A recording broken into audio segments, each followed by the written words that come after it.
ya estamos de vuelta en el living y en este caso nos acompaña la doctora Silvina González.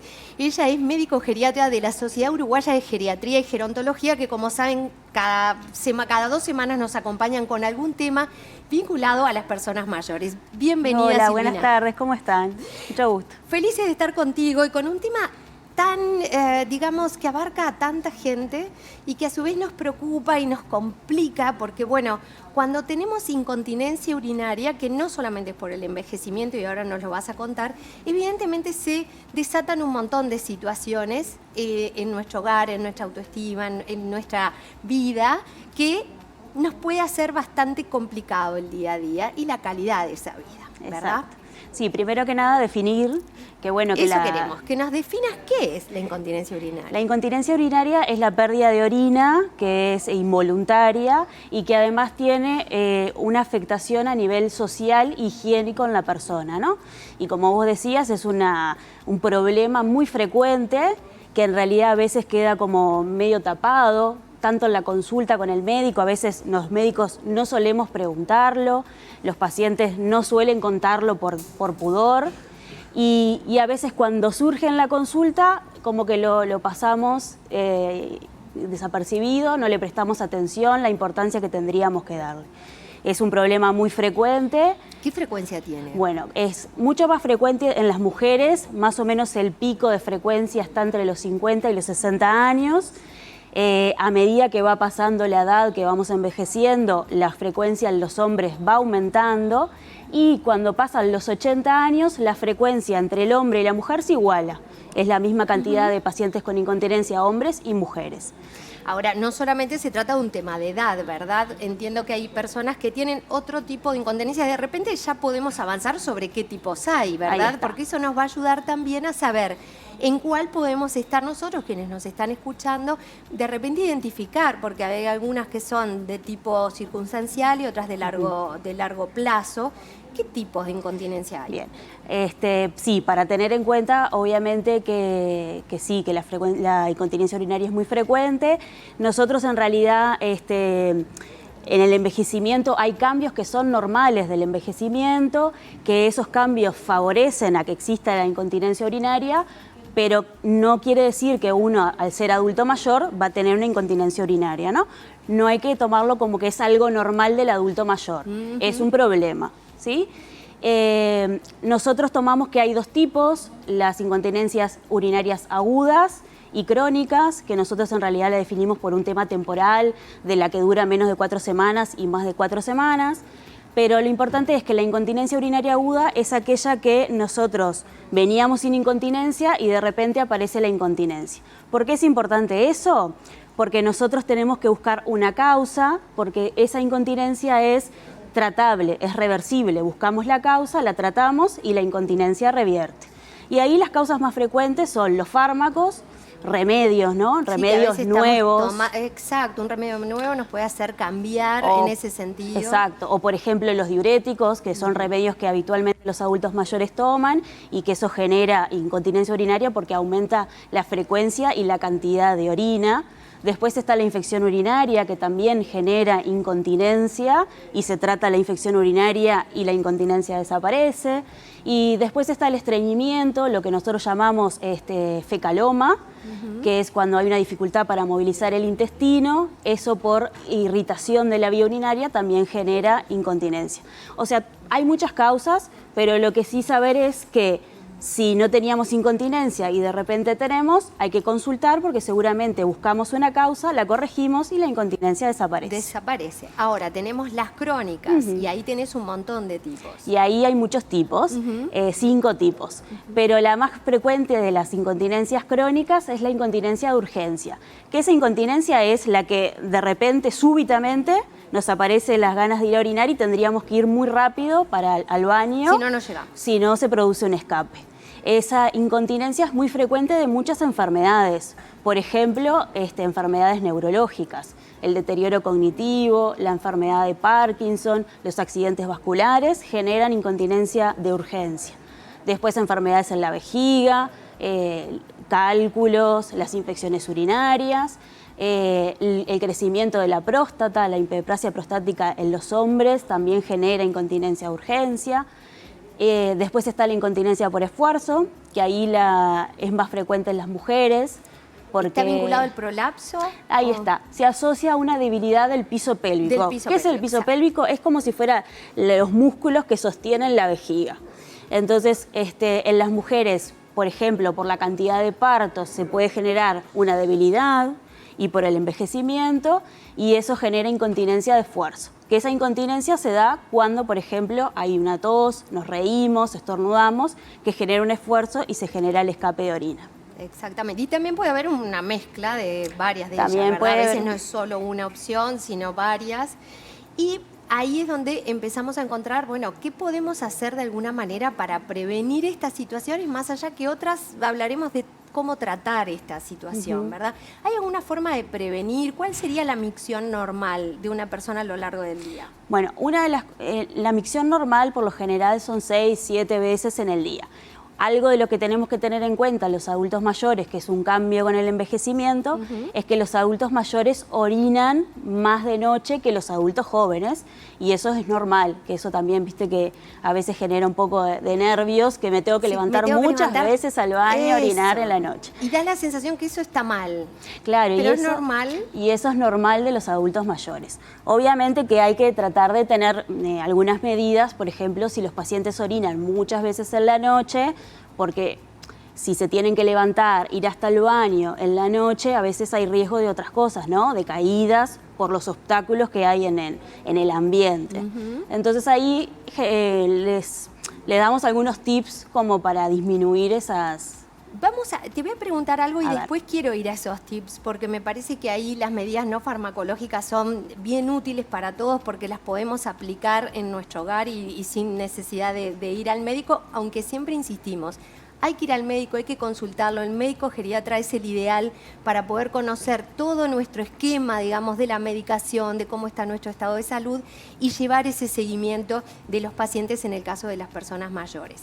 ¿Cómo impacta el tema de la incontinencia urinaria en todos los aspectos de la persona, ¿no? La persona, su entorno familiar y en el ambiente. Ahí está. Sí, viste que los geriatras siempre lo vemos todo integral. Todo integral, en todas las dimensiones. Y sí, la incontinencia impacta en varias cosas. Una de ellas es en la calidad de vida y en lo que nosotros decimos la funcionalidad del paciente. La incontinencia genera declinación funcional, dejan de hacer actividades que ellos antes hacían. Exacto. Lo más frecuente es que dejan de salir, de hacer actividades fuera de su casa por la incontinencia. O sea, se genera como un aislamiento dentro de su domicilio y ahí está de la mano todo lo afectivo, ¿no? Se disminuye la autoestima, aparecen elementos depresivos, elementos de ansiedad. Y bueno, y esa incontinencia depende de la gravedad, obviamente que después hay incontinencias muy graves. Los adultos mayores van necesitando ayuda de otras personas, de familiares, para poder llevar algunos tratamientos con el tema de los absorbentes, de todos los tipos de absorbentes, ¿no? Y esa necesidad de ayuda de terceras personas y de familiares es una de las causas de ingresos a residenciales de los pacientes adultos mayores. Bueno, ahí tenemos un impacto en la familia, incluso un impacto económico. También para la persona hay un impacto económico porque estamos hablando de que muchas veces esto implica asumir determinados costos, tener determinados elementos en el hogar y también para su higiene personal, exacto, que todo esto termina impactando. Sí, exactamente. Pero claro, sí, sobre todo lo más importante, que a nosotros obviamente como geriatras nos importa muchísimo, es lo de la función, ¿no? Que dejen de hacer actividades, que pierdan su funcionalidad, porque eso es lo que más nos importa a nosotros, que se mantengan activos y haciendo cosas en la comunidad, y eso es un gran impacto, que dejen de hacer cosas. Bueno, ahí hoy lo hablábamos hace un ratito también antes de salir al aire, el tema del impacto en la comunidad. ¿Crees que nuestras comunidades están preparadas para cuando la persona mayor o incluso en otras condiciones, como recién lo comentabas, cuando tenemos otro tipo de situaciones, que tenemos la incontinencia urinaria, sobre todo para disfrutar del espacio, del aire libre, de una plaza, de salir? ¿Cuánto afecta que al final, digamos, me quedo porque me puede pasar esto, no voy a un cumpleaños porque, ¿no? Sí, es verdad. Es que el acceso al baño, si lo pensamos para nosotros, en la vía pública, en realidad no es muy fácil de acceder al baño, ¿no? ¿Y cuántas veces nos puede pasar esto? Pasa con los niños. Exacto. Pasa también con el adulto Y a veces mayor. es como un tema tabú, ¿no? Que no se hable, lo de la incontinencia es como... Da mucho pudor. Da mucho pudor. pudor. Porque aparte el volver a la idea del pañal también afecta, Sí, ¿verdad? sí. Porque es volvemos a una idea que casi nos lleva como a la infantilización, cuando no va por ahí. Sí, es que los pacientes van sintiendo que pierden su autonomía. Exacto. Entonces, claro, es muy difícil. ¿Se trabaja esto en los centros de salud desde el punto de vista emocional, psicológico, o como bien decías, muy poco? Es lo que te decía, muy poco. Muy Claro. poco, porque es así, no se pregunta y si lo comentan, queda como tiene incontinencia urinaria y no se hace un abordaje como se debería, ¿no? Los No se le pacientes- da la importancia. Claro, los pacientes, ¿qué te dicen cuando van a la consulta? Y es que en realidad de la incontinencia les tenés que preguntar. Ah, o sea que incluso aún preguntándole se habla muy poquito. Sí, tenés que hacer preguntas puntuales e ir preguntando. No, O sea, no hay que surge. animarse, se tienen que animar. Sí. Cuando van al médico, plantear esta situación es una situación normal, que incluso en algunos momentos o se puede revertir o ustedes les Exacto. pueden dar una serie de tips para ayudar. Vamos a esos tips Vamos. entonces para ayudar. Hay dos tipos de abordaje, puede ser el Ujú. tratamiento farmacológico y el no farmacológico. El Exacto. farmacológico, contánoslo un poquito, pero lo verán con el médico. Exacto. Lo más importante del tratamiento farmacológico, que sí, claro, lo tienen que ver con el médico para ver la indicación.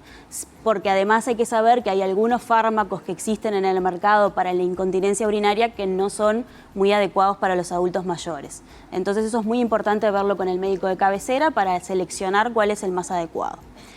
Pero bueno, dentro de lo no farmacológico, todas las medidas que podemos tomar, esas sí son interesantes conversarlas, que las conozcan y me parece que son muy importantes, ¿no? Sin duda. Por ejemplo, tratar de evitar o disminuir el consumo de bebidas o alimentos que estimulen la micción. Por ejemplo, el té, el café, el alcohol, las comidas picantes. ¿El mate? El mate también. Ujú. Son estimulantes de la micción. Así que ahí tenemos que eso, y a cualquier hora o sobre todo en la tarde. Bueno, los pacientes que tienen lo que decíamos, que van muchas veces a la noche a orinar, nosotros lo que les recomendamos es que traten de restringir o disminuir el consumo de líquidos en la tarde-noche, en las 18, 19 horas. Que no quiere decir que dejen de tomar líquido, porque es muy importante que tomen líquido, pero que lo tomen más durante la mañana al mediodía, porque eso disminuye lo de la incontinencia durante la noche. ¿Hay algún tipo de alimentación que es preferible o consumir o dejar de consumir? Bueno, lo que decíamos de estas Además de las bebidas, bebidas. y lo otro que tenemos que tener en cuenta es que, como dijimos, que el estreñimiento, la impactación fecal también puede generar incontinencia, bueno, tratar de hacer una dieta para evitar el estreñimiento.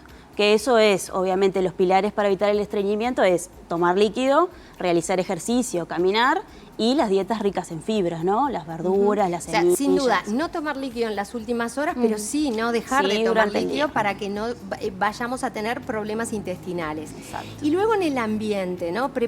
¿Cómo tenemos que preparar el ambiente para poder llegar, en el caso de una urgencia, llegar al baño, incluso en plena noche, para evitar otro tipo de situaciones, o para poder acceder a, digamos, a los artefactos del baño bien, porque viste que tenemos todo este tema de las agarraderas, ¿es Exacto. importante? Eso es muy importante.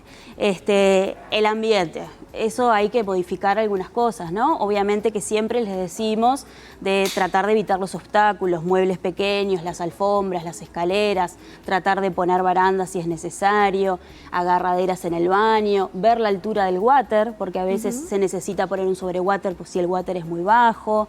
Eso es muy importante. Y durante la noche, para tratar de evitar de levantarse y todos los riesgos, también se puede acercar lo que es el baño al dormitorio. Eso también es una opción muy positiva. Claro, que ahí tenemos varias opciones, el violín, la chata, hay baños portátiles, todo eso también se pueden Que usar. eso permite que la persona, sin desplazarse más allá de que al lado de la cama, pueda Exacto. resolver esta situación durante la noche. Exacto. ¿Sí? Después también la modificación a veces de la ropa, ¿no?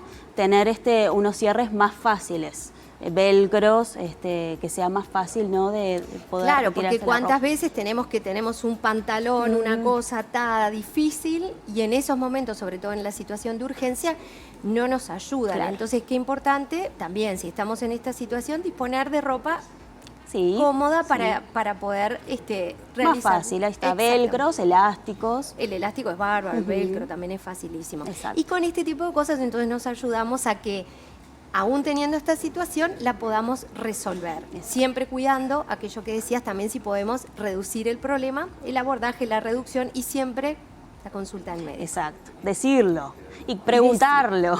Y preguntar. Y preguntarlo. Sí, Sin eso es lugar a verdad. dudas. Bueno, la verdad que ha sido un gusto, Silvina.